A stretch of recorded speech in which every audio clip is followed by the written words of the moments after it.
Leur parcours était tout tracé, puis ils ont découvert le Web3. C'est devenu une passion, ils sont alors devenus des Web3 builders, à leur rythme, à leur manière et selon leur vision. Inspirez-vous de leur parcours incroyable et devenez, vous aussi, un builder. Je suis Romain Milon, j'aide les projets Web3 à recruter et à fidéliser les meilleurs talents du secteur. Pour m'aider à propulser le podcast, pensez à vous abonner et en parler à 2 personnes autour de vous. Bonne écoute. Avant ce nouvel épisode, je tenais à vous préciser que nous ne donnons pas de conseils en investissement financier dans ce podcast. Je vous rappelle aussi que tout investissement dans les cryptoactifs et les NFT comporte des risques et peut entraîner des pertes en capital. Soyez prudents et faites toujours vos propres recherches. Bonjour à tous, très heureux de vous retrouver pour ce nouvel épisode de Behind the Chain. J'espère que vous êtes en pleine forme. Aujourd'hui, je reçois Jason de l'ABI. Il est blockchain ecosystem lead chez Zama. Comment tu vas, Jason ? Salut Romain, ça va très bien et toi? Bah écoute, en pleine forme, on commence la matinée avec cet enregistrement, donc voilà, c'est top. Ce que je te propose, c'est qu'on commence tout de suite dans le vif du sujet. Est-ce que tu peux me dire ce que tu faisais avant d'arriver dans le Web3 ? Alors avant d'arriver dans le Web3 chez Zama, j'étais chez Théodo, une agence de développement web à Paris, où j'avais monté une business unit no-code. Donc le no-code, c'est toutes les technologies qui permettent de développer du software sans avoir besoin de coder, comme Airtable, Webflow, ce genre d'outils. Et progressivement, je me suis fait emporter par le flow Web3 à partir de 2020. Et j'ai fini par quitter mon agence Théodo pour d'abord aller rejoindre l'écosystème Starknet, où j'ai essayé de monter un projet avec un ami.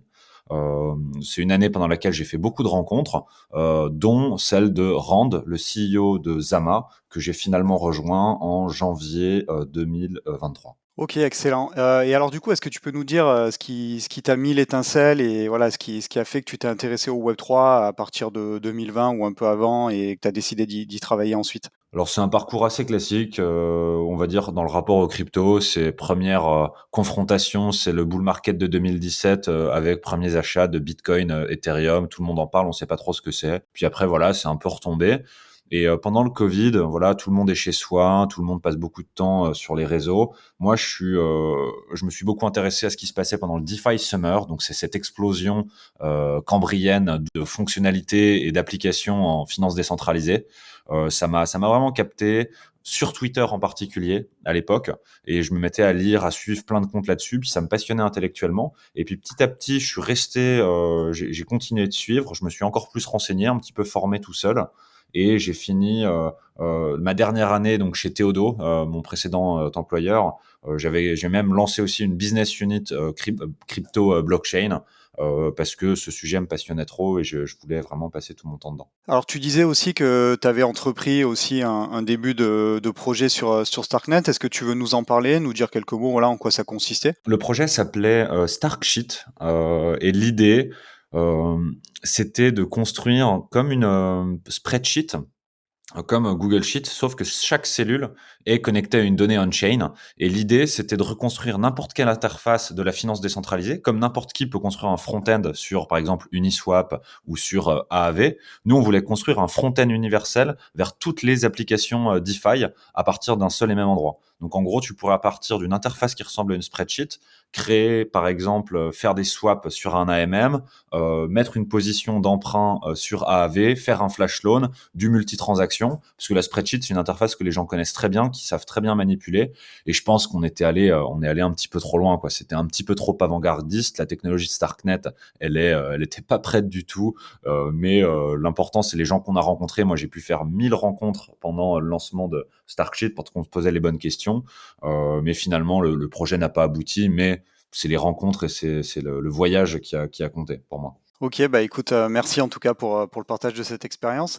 Alors, à peu près au même moment, tu nous disais que tu avais fait la rencontre du fondateur de Zama. Est-ce que tu peux justement nous parler de cette rencontre? Voilà, comment ça s'est fait, comment vous, voilà, on va dire ça a matché, et ensuite vous avez décidé de collaborer ensemble. Comme je te disais, moi, je passais beaucoup de temps sur Twitter à l'époque à me renseigner, et il se trouve que j'étais abonné à la newsletter donc de Rand Indy, le CEO de Zama. Et un jour, il a sorti un article qui était excellent sur la composabilité dans le Web3. Je me suis dit, ça m'a vraiment parlé, j'ai trouvé ça très pédagogique, ça m'a vraiment motivé. Et c'était à l'époque où je lançais mes projets sur Starknet avec mon cofondateur de l'époque, Clément. Et j'ai décidé d'écrire à Rand pour lui demander juste des conseils, des recommandations. Je m'étais dit, tiens, ce mec a l'air smart. Et je lui ai écrit, il m'a répondu. Et puis progressivement, il s'est mis à nous conseiller un petit peu sur le projet. Puis voilà, de fil en aiguille, j'ai découvert sa propre société à lui, Zama, dont je vais expliquer le business un petit peu plus tard. Et c'est comme ça que je me suis rapproché de Rand. Bah, c'est très clair, merci beaucoup. Alors, avant qu'on parle justement de Zama plus en détail, est-ce que tu peux nous dire aussi un petit mot d'une autre chose que tu as entreprise et voilà, qui s'appelle les soirées pas très fongibles et qui est un événement meet-up, voilà. C'était quoi l'objectif et est-ce que c'est toujours actif et voilà. Alors, les soirées pas très fongibles, c'est un meet-up à Paris que j'ai organisé pour faire de la vulgarisation. Moi, j'aime bien prendre la parole sur ces sujets. J'avais envie de partager, rencontrer des gens, sortir un peu de derrière mon ordinateur.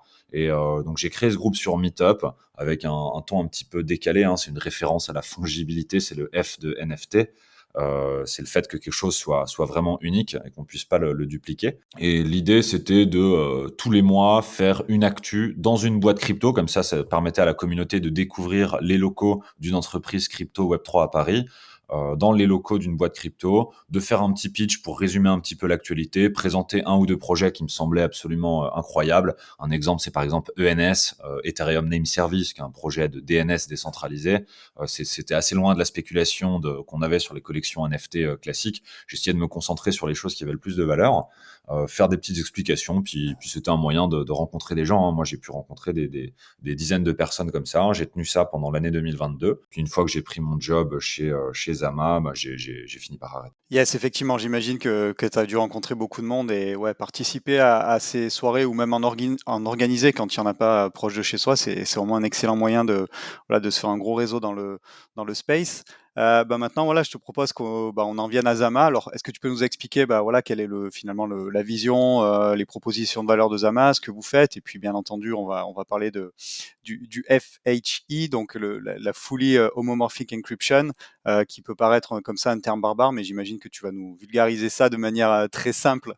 Alors ouais, ma manière préférée de l'expliquer, c'est de repartir des problèmes qu'on a dans la blockchain. Alors Zama, pour introduire, c'est une startup française qui a été fondée en 2019 et qui fait de la cryptographie. Alors attention, c'est-à-dire que c'est la science sous-jacente, c'est la science qui permet de cacher les données, et c'est pas forcément de la crypto-monnaie. Il se trouve qu'on travaille aussi avec les crypto-monnaies et les blockchains, mais pas que. Donc voilà, c'est 20 PhD en cryptographie, 20 ingénieurs qui font du Rust, et on est une soixantaine de personnes en tout.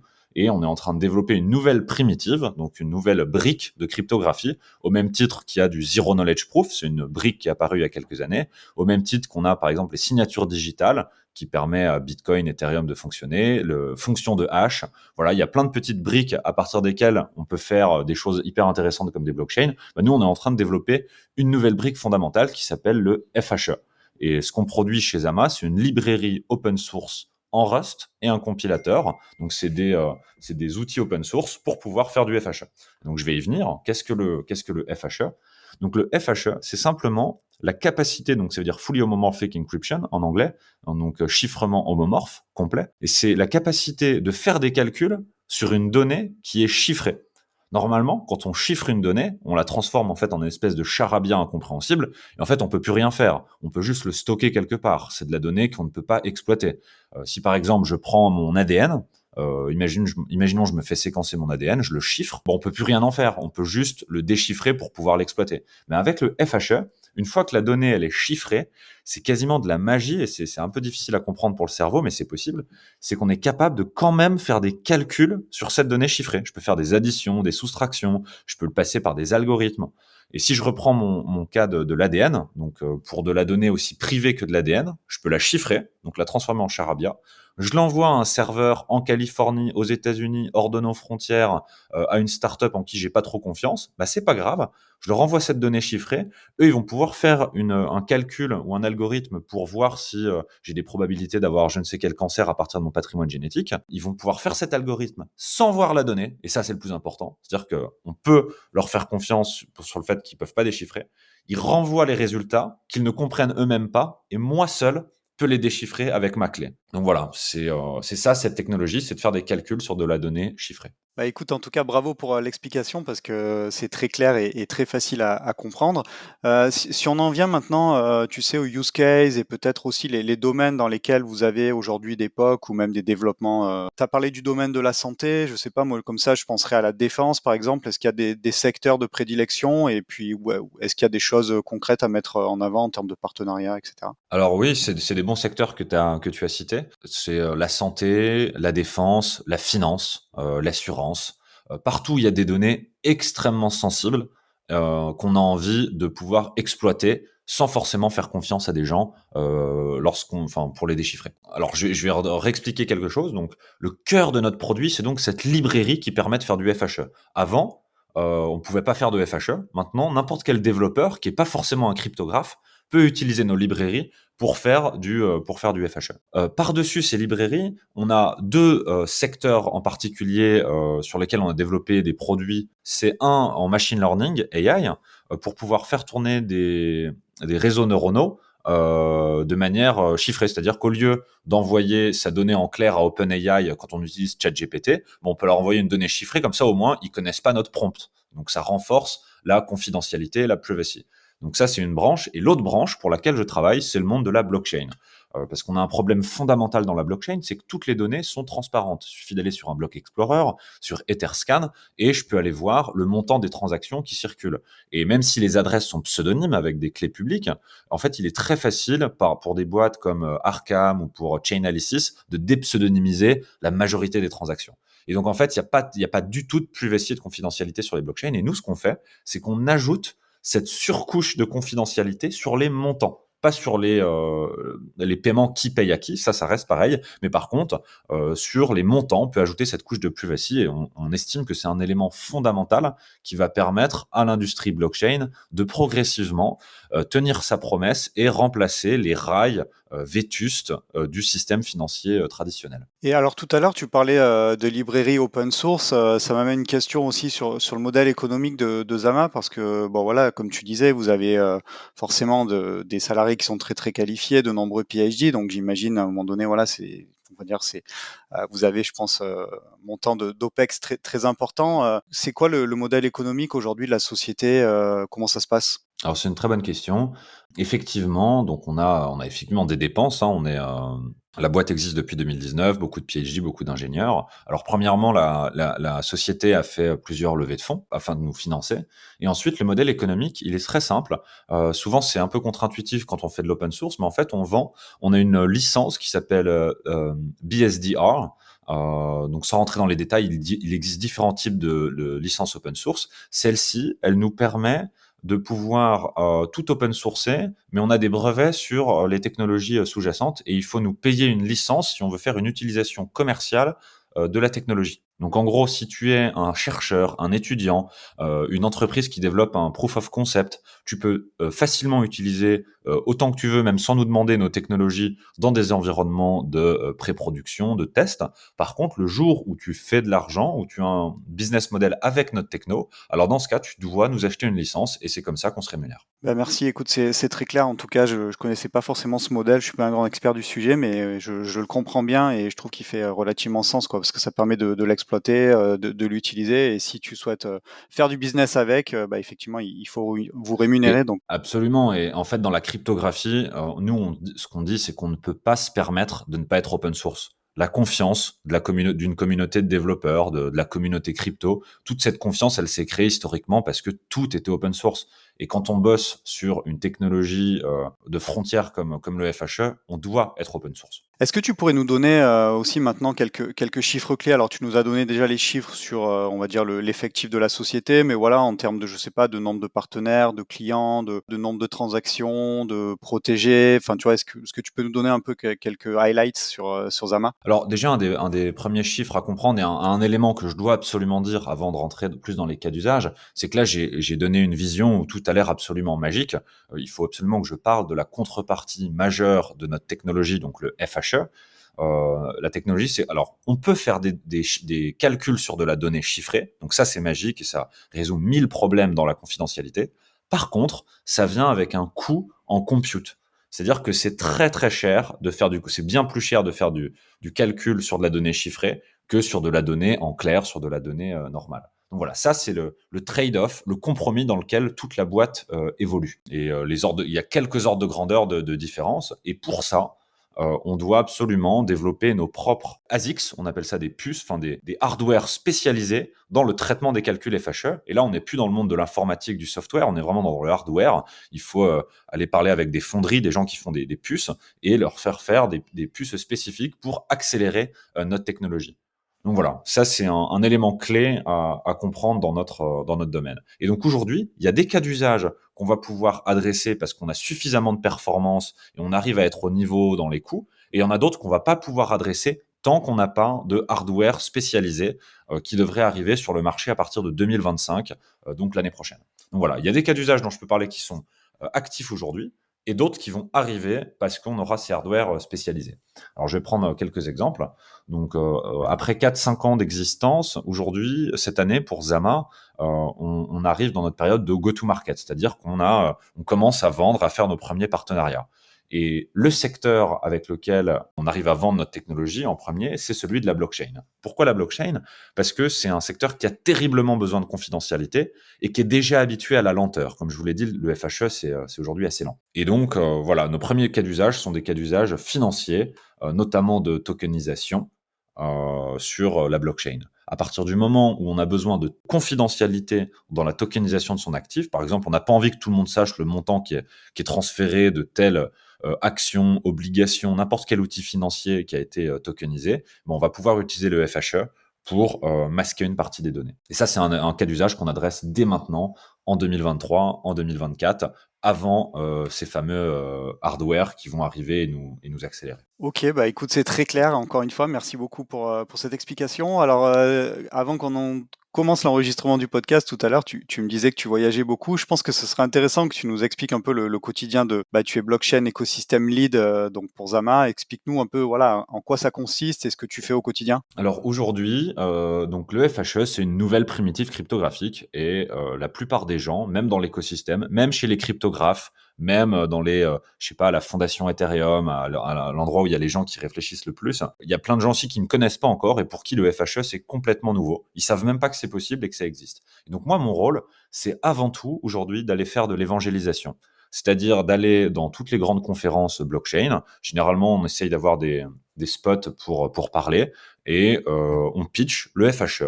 On explique ce que c'est, on explique ce que ça apporte, on explique les trade-offs, on explique la roadmap pour que les gens commencent à l'intégrer dans leur système. Aujourd'hui, il y a plusieurs façons d'ajouter de la confidentialité sur les blockchains. On a le Zero Knowledge qui est une technologie qui a ses limites. On a le FHE qui va résoudre d'autres choses. On a ce qu'on appelle des hardware spécialisés, des Trusted Enclave pour faire ça. Et donc moi, mon rôle, c'est d'aller expliquer tout ça.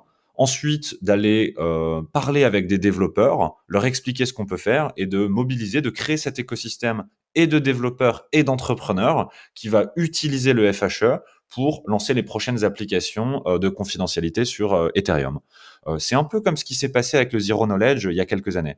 Le Zero Knowledge, il y a encore 3 ou 4 ans, c'était vraiment un sujet de recherche qui existait dans le cerveau des mathématiciens et des chercheurs qui progressivement est passé de la recherche à l'ingénierie. Et là, il y a des ingénieurs des développeurs qui ont commencé à le manipuler, et on a des applications incroyables aujourd'hui qui permettent de scaler Ethereum, comme Starknet, comme Polygon, zkVM. On est arrivé dans cette phase de production. Et moi, mon rôle, c'est de faire transitionner le FHE de cette phase de recherche à cette phase de production pour que la communauté s'en empare. Et très concrètement, c'est faire des pitchs, organiser des événements, organiser des hackathons à tous les événements crypto, rester en contact avec tous les gens qui développent les principales applications dans la finance décentralisée, leur expliquer le FHE pour comprendre avec eux comment ils peuvent s'emparer de notre technologie pour améliorer leurs produits et mieux répondre aux besoins de confidentialité de leurs utilisateurs. Alors, on t'entend parler de toute cette technologie-là avec, avec beaucoup d'engouement et on sent que tu es passionné par le sujet.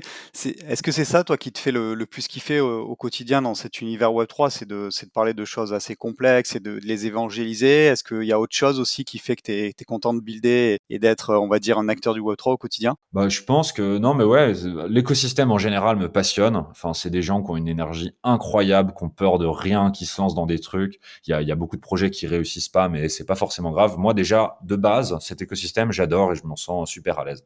Ensuite, ça, c'est plutôt ma personnalité. J'aime évangéliser, j'aime pitcher, j'aime donner, j'aime ça. Enfin, cette partie-là du métier me fascine.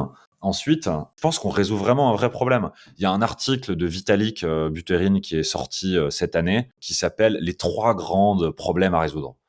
Donc Vitalik, dans cet article, prend un peu de recul et il se dit attendez, on a 3 grands sujets à résoudre là tous ensemble pour que ces infrastructures qu'on développe deviennent les infrastructures du vrai monde, financier en partie. Donc le premier, c'est évidemment la sécurité. On sait tous il y a trop de problèmes de sécurité. Le deuxième, c'est la scalabilité. Donc, c'est augmenter la capacité de transaction du réseau. Et le troisième, c'est la confidentialité et la privacy. Et nous, voilà, on travaille sur ce troisième avec plein d'autres gens. Ce sentiment de résoudre un vrai problème qui est difficile aussi. Enfin, je dis pas que tout est facile, hein, on se heurte à plein de problèmes.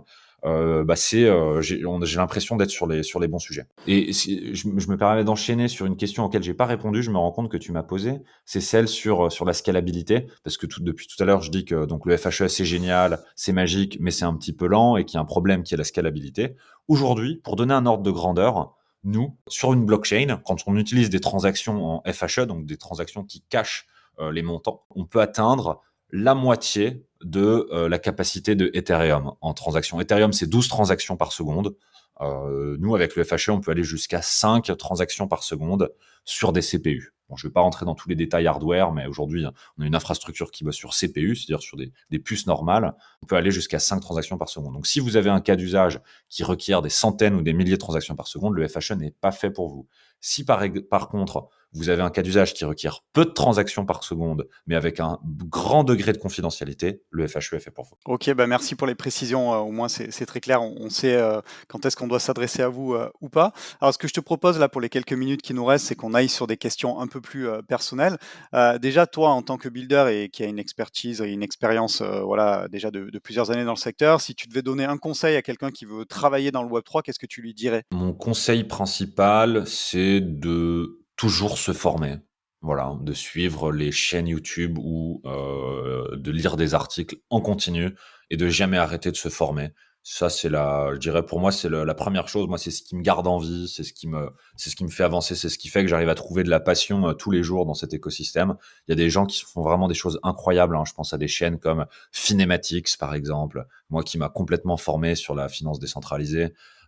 C'est de rester évidemment hyper curieux, de pas avoir peur de créer du contenu, surtout si on démarre. Moi, quand j'ai démarré, j'ai créé un petit peu de contenu, j'ai fait quelques conférences, des petits trucs sur LinkedIn. Et en fait, très rapidement, quand on crée du contenu, même si c'est un petit peu dur, il y a plein de gens qui sont pas à l'aise avec ça, ou des conférences, il y a des gens qui viennent à nous, on fait des rencontres, et en fait, la vie devient beaucoup plus facile. Il suffit de s'être mouillé un petit peu comme ça, et le reste suit généralement si on est passionné. Bah écoute, je souscris totalement à ce que tu viens de dire. Voilà, avec moi aussi les contenus que je peux créer de mon côté, avec notamment le podcast. Voilà, ça fait rencontrer beaucoup de personnes très intéressantes et c'est génial. On a forcément beaucoup parlé du FHE, de Zama, etc. Mais est-ce que tu nous partagerais un autre projet coup de cœur que tu as en ce moment ou une autre tendance, voilà, si tu es plus à l'aise pour répondre? Alors moi, je suis toujours resté très proche de l'écosystème Starknet.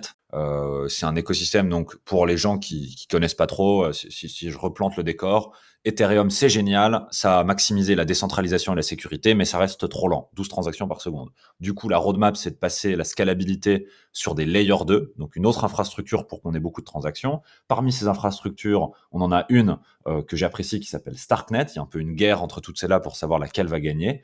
Ils ont un excellent système de preuve et ils ont leur propre virtual machine, c'est-à-dire qu'ils n'utilisent pas l'EVM, ils n'utilisent pas du Solidity. Donc voilà, c'est quelque chose en lequel je crois énormément parce que je pense qu'ils vont aller très vite, ils vont pouvoir scaler Ethereum et ça va être incroyable. Et comme j'ai beaucoup d'amis, il y a beaucoup de Français dans cet écosystème, c'est assez passionnant de les suivre.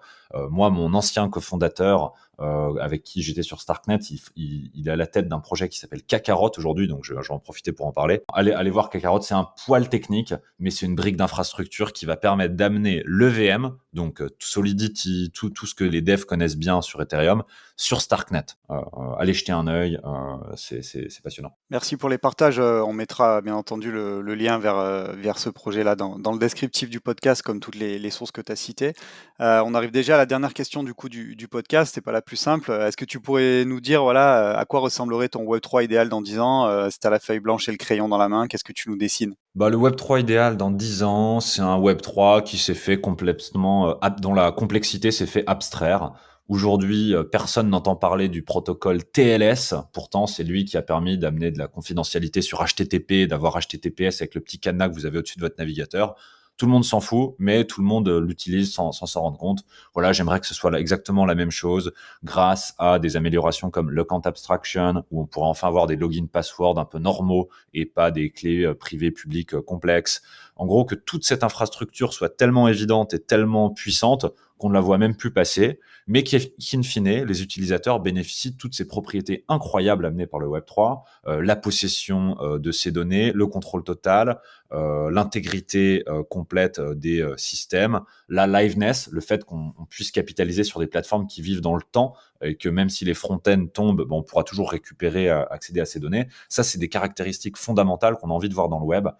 Et moi, je veux plus du tout qu'on entende parler de Web3. Je veux qu'on entende que ça devienne une évidence que ces propriétés font partie intégrante du web. Donc voilà, c'est ce que je veux. Bah, merci beaucoup pour le partage de ta vision et puis écoute, bah, il me reste à te remercier voilà, pour ton temps et puis, voilà, pour ta capacité, assez impressionnante à vulgariser ces sujets complexes. Je pense que si on avait, plus d'évangélisateurs comme toi dans l'écosystème, on aurait peut-être une adoption, de masse qui arriverait un petit peu plus vite. Donc franchement, top, bravo et je pense que ça va vous faire un super épisode. Et puis écoute, bah, voilà, il me reste, à te souhaiter, bonne chance pour la suite, beaucoup de succès aussi, pour Zama et je doute pas que vous en aurez. Et puis écoute, je te laisse, le mot de la fin si tu veux conclure et dire un petit mot aux auditeurs. Mais si vous avez des questions, que vous voulez aller plus loin, creuser, je suis complètement disponible pour vous aider. Si même vous avez toute autre question, n'hésitez pas à me solliciter. J'ai aucun problème de donner un petit peu de mon temps, surtout à des nouveaux qui arrivent dans l'écosystème. Voilà. Merci beaucoup, Romain, de m'avoir reçu. C'est super sympa pour eux. Et puis écoute, bah, je te dis à très bientôt. On aura peut-être l'occasion de se croiser in real life sur un event. Et puis bah, écoute, bonne chance et à très vite. Salut Jason. Salut, Romain.